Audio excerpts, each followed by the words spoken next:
Hi students, welcome to our channel DME Information.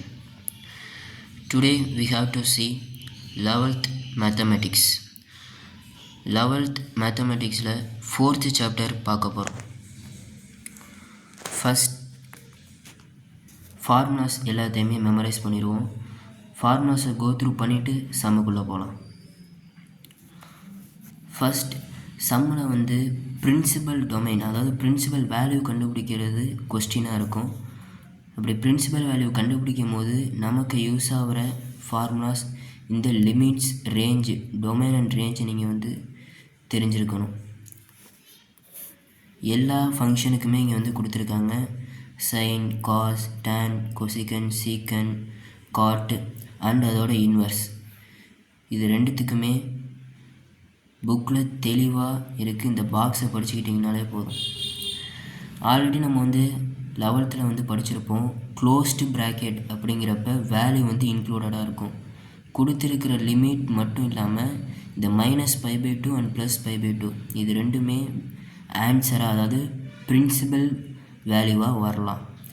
ஆனால் டேனுக்கு பாருங்கள், -π/2 and +π/2ங்கிறது principal வேல்யூவாக வரக்கூடாது. அதுக்கு உள்ளே இருக்கிற இந்த லிமிட்டுக்குள்ளே இருக்கிறது வரலாம்.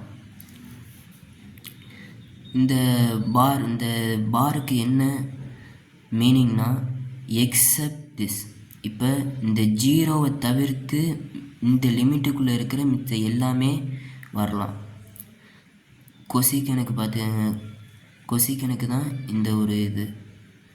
அதே மாதிரி ரேஞ்சிலையும் பாருங்கள், எனி ரியல் நம்பர்ஸ் வரலாம், ஆனால் -1 அண்ட் +1 வரக்கூடாது. இதே இப்போ நீங்கள் இன்வர்ஸ் வேல்யூஸுக்கு வந்தீங்கன்னா, இங்கே நம்ம நார்மல் ஃபங்க்ஷன்ஸுக்கு என்ன பிரின்சிபல் டொமைனாக பார்த்தோமோ அது இங்கே இன்வர்ஸ் ஃபங்க்ஷனில் அது ரேஞ்சாக இருக்கும். ரேஞ்ச் என்னவா பார்த்தோமோ அது டொமைனாக இருக்கும்.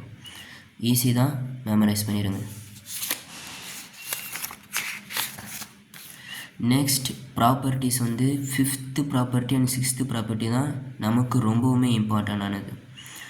இந்த 5th ப்ராப்பர்ட்டியில் 2 sin inverse x and plus cos inverse x இது ரெண்டுத்தையும் ப்ளஸ் பண்ணும்போது எங்கெங்கெல்லாம் இந்த π/2ங்கிறது வரும். சைன் ஃபங்க்ஷனில், tan காட் ஃபங்க்ஷனில், கொசிகன், சீக்கன், சைன் காஸ் இந்த ஃபங்க்ஷன்ஸ் இப்படி இருக்கும்போது, இந்த ஃபார்மேட்டில் இருக்கும்போது π/2 அப்படிங்கிற ஒரு இதை நம்மளால் யூஸ் பண்ணிக்க முடியுங்கிறத தெரிஞ்சுக்கணும். அதுக்கு இந்த ஃபார்முலா முக்கியம். இதை பார்த்துக்கங்க. இது 3 மார்க்கில் வரும். நெக்ஸ்ட்டு நம்ம பார்க்க போகிற இந்த 6th ப்ராப்பர்ட்டி ரொம்பவுமே இம்பார்ட்டண்டான ப்ராப்பர்ட்டி. இதில் உள்ள எல்லா ஃபார்முலாஸையுமே மெமரைஸ் பண்ணிடுங்க. கடைசி இந்த 2 டேனுக்கு உள்ள இந்த 2 ஃபார்முலாஸ் தான் 5 மார்க் சம்மில் நமக்கு கேட்பாங்க.